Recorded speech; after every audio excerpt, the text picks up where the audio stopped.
broken heart. Now we've all have been there. Somebody's walked out on us, and we're left holding on to our heart, trying to figure out how we're going to make it day by day. That happened to me when I was about 19, 20 years of age. Let me share the story a little bit. I was asked to come over to Bartlett Hall. I'm a college student, and my girlfriend, who I've been going with for a number of years, said,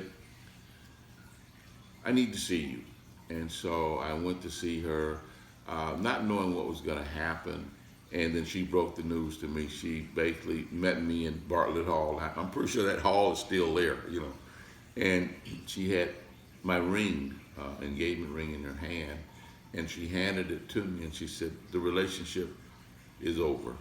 She said, we're not going to continue, and there's nothing to talk about. Now, I'm sure some of you have been there, whether you're a guy or female, you've been there when the relationship comes to an end. And this is somebody who you really care about, you really love, you want to spend the rest of your life with, and they're saying, it's over.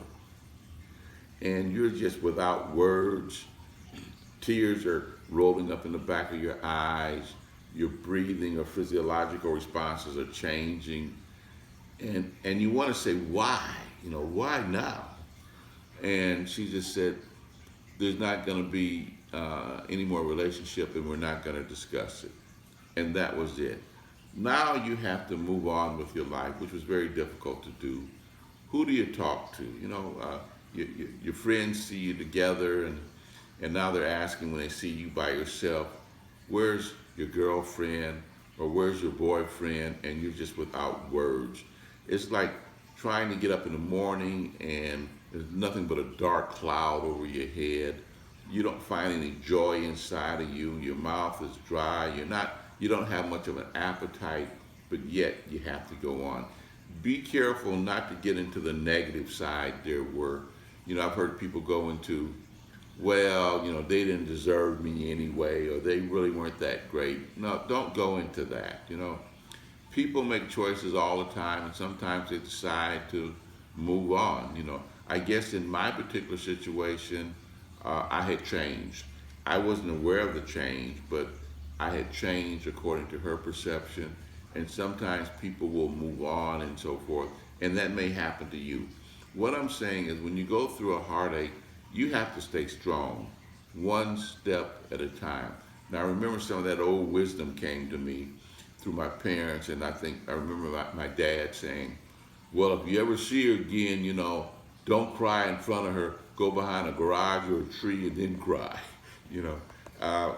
Those are words of wisdom, but I never did really see her again. I just kept moving on. It was just hard. It's like walking in quicksand, walking in quicksand with boots on, trying to get your life going again because your life is centered around that person, but you still have to do it. Life still goes on. It doesn't stop because one person decides that they're going to take another path and it's not going to be with you. You have to be strong inside. When I say strong, I mean you have to go inward and say, you know, I have to get up in the morning and start saying some positive things to myself, positive affirmation. Don't be listening to those songs where, you know, it's talking, those love songs. That'll really send you into a depression. Try to stay away from those friends who basically want to hear the story over and over again and they're sympathizing with you. You don't need sympathy. You need strength. You need to be strong. And you need to know that there's going to be Mr. Right out there or Miss Right out there if you just keep moving forward. It doesn't mean that you got to have a man or a woman in your life to be whole, but it says that maybe it's time to move on and the mighty God is going to bring somebody else in your life, and then maybe not. There's a whole series of just being single and being happy and so forth that we could talk about. Maybe that's another YouTube, but for now, you need to move forward, be positive, do things. Don't just sit around or lay around and not do anything. Keep yourself busy, keep yourself positive, find some self-help books that will work, watch positive movies with a good ending. Even, you know, if you're not used to going out eating by yourself, well, find some new places you can go out and eat by yourself and so forth. it won't be the same places that you were going with that person. But you must stay strong. You must stay strong and move forward.